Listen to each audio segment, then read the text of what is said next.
సుందరాకాండ తాత్పర్యం 57వ సర్గ. ఒక పెద్ద ఓడ సముద్రాన్ని దాటినట్లు వాయువేగం గల హనుమంతుడు ఆకాశం అనే అవధులు లేని సముద్రాన్ని అనాయాసంగా దాటుతున్నాడు. ఆ ఆకాశ సముద్రంలో చంద్రుడు తెల్ల కలువగా, సూర్యుడు కారండవ పక్షిగా, మేఘాలు పచ్చిక బీళ్లలాగా నాచుగా, పుష్యశ్రవణ నక్షత్రాలు కలహంసలుగా, పునర్వసు నక్షత్రం మహామీనంగా, కుజగ్రహమే పెద్ద ముసలిగా, ఐరావతమే ఒక మహాద్వీపంగా, స్వాతి నక్షత్రం హంసగా, వాయుతరంగాలు జలతరంగాలుగా, చంద్రకిరణాలే చల్లని ఉదకంగా, యక్షగంధర్వ వరగలే కలువలు తామరాలుగా విరాజిల్లుతున్నారు. వాయునందనుడు శోభాయుక్తుడు వానర శ్రేష్ఠుడు అయిన ఆ హనుమంతుడు వినివీధిలో నిరాటంకంగా దూసుకుపోతున్నాడు. అప్పుడు అతడు ఆకాశాన్ని మింగివేస్తున్నట్లు, చంద్రుని స్పర్శిస్తూ పోతున్నాడా అన్నట్లు, నక్షత్ర సూర్యమండలాలతో కూడిన ఆకాశాన్ని హరిస్తున్నట్టు కానవచ్చాడు. మేఘ సమూహాలను తనతో ఈడ్చుకుపోతున్నట్లు కూడా అగుపడ్డాడు. హనుమంతుని సంసర్గం వలన ఆ మేఘాలు తెలుపు, ఎరుపు, నీలం, పసుపు, ఆకుపచ్చ వన్నెలను సంతరించుకున్న తీరులో వ్యక్తం కాసాగాయి. మేఘ సమూహాల్లోకి పదే పదే ప్రవేశిస్తూ బయటికి వస్తున్న హనుమంతుడు మబ్బుల మరుగున పడి మళ్ళీ ఆగుపడే చంద్రుని చందాన భాసించాడు. ధవళ వస్త్రధారి అయిన హనుమంతుడు దట్టమైన మేఘాల వెంట గగన తలంలో ఎగిరిపోతూ ఉండడం వల్ల కొంతసేపు కనబడి కొంతసేపు కనిపించక మబ్బుల చాటు చంద్రుని వలె ప్రకాశించసాగాడు.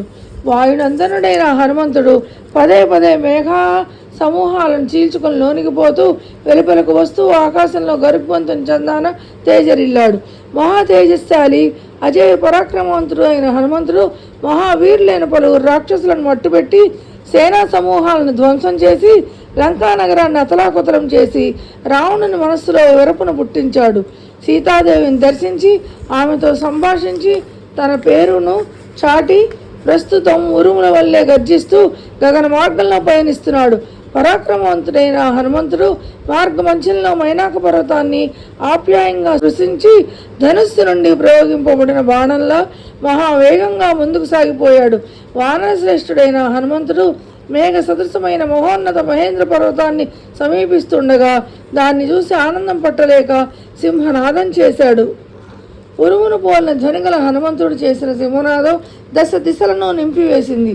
అనుంకు మిత్రులను ఎప్పుడెప్పుడు చూస్తానా అని ఉబలాట పడుతున్న వానర శ్రేష్ఠుడైన హనుమంతుడు సముద్ర ఉత్తర తీరం చేరుకుంటూ బిగ్గరగా గర్జన చేస్తూ తోకను అటు ఇటు వేగంగా తిప్పాడు. గరుత్మంతుడు సంచారం చేసే ఆ గగన మార్గంలో అలా హనుమంతుడు చేస్తున్న గర్జన ధ్వనికి సూర్యమండల సహితమైన ఆకాశం బద్దలవుతున్నట్లు అనిపించింది. అప్పటికే సముద్ర ఉత్తర తీరాన హనుమంతుడు ఎప్పుడు తిరిగి వస్తాడా అని నిరీక్షిస్తూ మహాపరాక్రమవంతులైన అంగదాది వానర శ్రేష్ఠులు ఎదురు చూస్తున్నారు. వారికి అప్పుడు వాయుప్రేరితమైన మేఘ గర్జనలా ఉన్న హనుమంతుడి సింహనాదం అతడి ఊరువుల తాకిడికి గాలిలో జనించిన శబ్దం వినిపించాయి. అంతదాకా సీతాదేవి గురించిన సమాచారం ఏది తెలియనందున ధైర్యంతో ఉన్న వారందరూ ఆ వానరులందరూ హనుమంతుడు చేసిన మహానాదాన్ని స్పష్టంగా విన్నారు. హనుమంతుడు చేసిన సింహనాదాన్ని విని అక్కడ గుమిగూడి ఉన్న వానరులందరూ తన మిత్రుని చూసి ఘన స్వాగతం పలుక ఉత్సాహభరితులయ్యారు. అప్పుడు వానరులందరికీ ప్రీతిపాత్రుడైన జాంబవంతుడు సంతోషంతో ఉప్పొంగిన వాడై వానరులందరినీ దగ్గరకు పిలిచి వారితో ఇలా అన్నాడు: హనుమంతుడు స్వామి కార్యంలో సమగ్ర విజయం సాధించి తిరిగి వస్తున్నాడు. దానిలో ఎటువంటి సందేహము లేదు.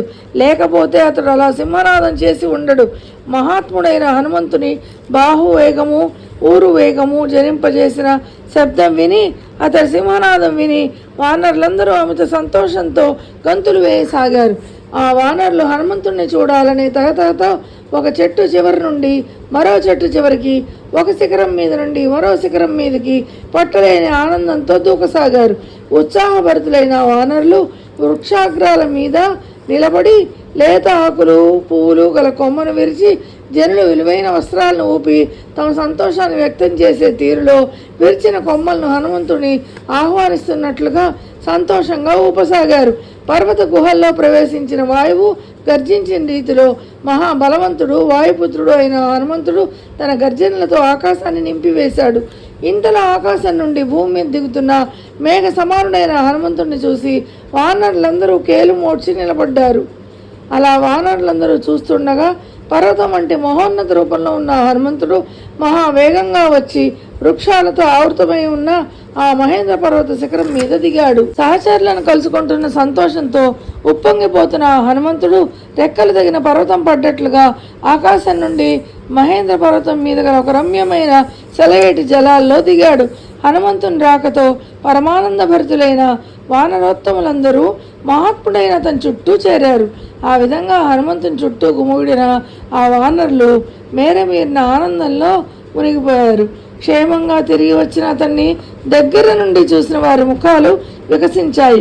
వెంటనే వానరులలో కొందరు ఒక్క పరుగున వెళ్ళి మధురమైన పళ్ళు, రుచికరమైన కందమూలాలు తీసుకొచ్చి వానర శ్రేష్ఠుడైన హనుమంతునికి సమర్పించారు. కపివరేణ్యుడైన హనుమంతుడు అప్పుడు వందనీయులైన జాంబవంతాది వృద్ధులకు, యువరాజైన అంగదుడికి ప్రణామం చేశాడు. పరాక్రమవంతుడు, అత్యంత సమర్థుడు అయిన హనుమంతుని అంగద, జాంబవంతుడు సముచిత రీతిలో గౌరవించారు. ఇతర సహచరులు ఆప్యాయంగా స్వాగతం పలికారు. వానరులందరూ ఏ వార్తను వినాలని తహతలాడుతున్నారో ఆ వార్తను హనుమంతుడు సీతాదేవిని చూశాను అంటూ క్లుప్తంగా చెప్పాడు. అలా పలికి ఆ హనుమంతుడు వాలికుమారుడైన అంగదుడు చేయిపుచ్చుకుని మహేంద్ర పర్వతం మీదున్న ఒక రమణీయ వన ప్రాంతంలోకి కూర్చున్నాడు. తన చుట్టూ చేరిన వానర వీరులతో హనుమంతుడు అప్పుడు ఇలా చెప్పాడు: అశోకవనంలో ఉన్న సీతాదేవిని నేను చూశాను. ఆమె లంకలో ఎటువంటి దోషం అంటకుండా ఉంది. ఒంటి జడతో ఉన్న ఆమెకు భయంకరులైన రాక్షస స్త్రీలు కాపలాగా ఉన్నారు. ఆ స్నానాది సంస్కారాలు కరువై ఆమె దేహం దుమ్ము కొట్టుకుపోయి ఉంది. ఉపవాసాలచే ఆమె కృషించి ఉంది. రామదర్శనానికి ఆమె పరితపిస్తోంది. అర్థవంతమైన మధురామృతమైన హనుమంతుని చూశాను అనే మాట వినగానే వానరులందరూ సంతోషంతో ఉప్పొంగిపోయారు. అప్పుడు మహాబల సంపన్నులైన వానరులలో కొందరు సింహనాదం చేశారు, మరికొందరు కేకలు పెట్టారు, ఇంకా కొందరు గర్జించారు, మరికొందరు తమ జాతి స్వభావమైన కిచకిచ ధ్వనులు చేశారు, మరికొంతమంది ప్రతిగర్జనలు చేశారు. వానరులలో కొందరు పట్టలేని సంతోషంతో సొగసైన పొడవైన తమ తోకలను నిటారుగా పైకెత్తి విలాసంగా నేలకేసి కొట్టారు. ఆ వానరులలో కొందరు ఆనందోత్సాహాలతో పర్వత శిఖరాల మీదకు ఎక్కి అక్కడి నుండి అమాంతం కిందకి దూగి భద్రగజంలా విరాజిల్లుతున్న ఆ హనుమంతుడిని కౌగిలించుకున్నారు.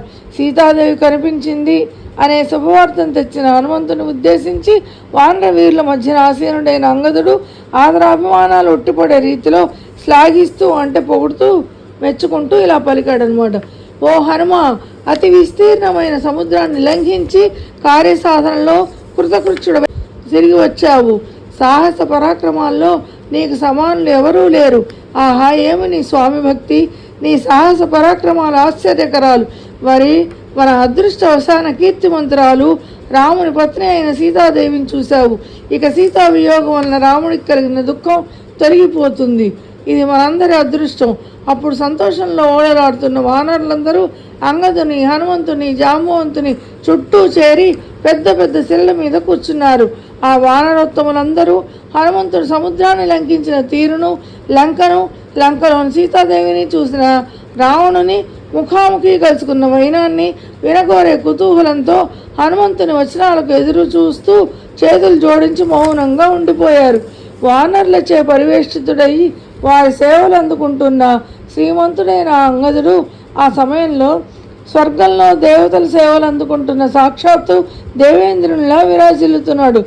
మహత్కార్య సాధనలో ఇనుమడించిన కీర్తిమంతుడైన హనుమంతుడు భుజకీర్తులు దాల్చి శోభిస్తున్న అంగదుడు ఆనందంతో ఆసీనులై ఉన్న కారణాన ఆ మహాపర్వత శిఖరాగ్రం శోభాయమానంగా భాసిస్తూ అలరాడుతోంది.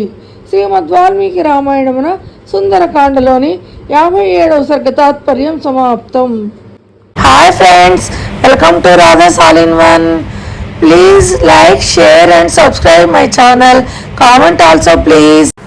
Thank you for watching.